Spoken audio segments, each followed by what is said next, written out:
పచ్చని కొండల మధ్య ఉన్న ఒక చిన్న ప్రశాంతమైన గ్రామంలో రాము అనే అబ్బాయి నివసించేవాడు. ఊర్లో అందరూ రాము మంచి కుర్రాడు అని అంటుంటారు. ఒకరోజు రాము రోడ్డు పక్కన పడి ఉన్న పక్షిని చూశాడు. దానికి సహాయం చేయడానికి అతను తన అమ్మమ్మ దగ్గరకు తీసుకుని వెళ్లి దాన్ని కోల్పోయిన శక్తిని తిరిగి తెచ్చి ఎగరగలిగేలా చేశాడు.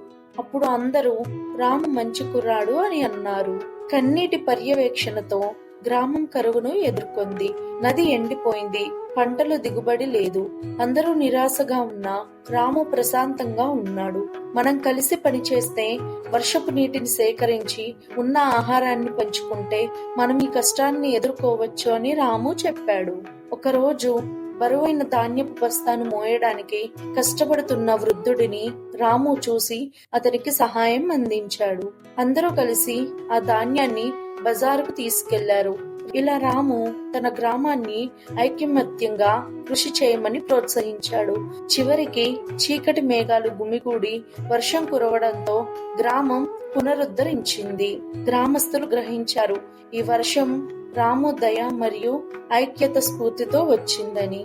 ఆ రోజు నుంచి ప్రతి సంవత్సరం రాము యొక్క మంచితనాన్ని అందరూ చెప్పుకుంటూ వచ్చేవారు. రాము మంచి కుర్రాడు అనే మాట దయాగుణానికి ప్రతీకగా నిలిచింది.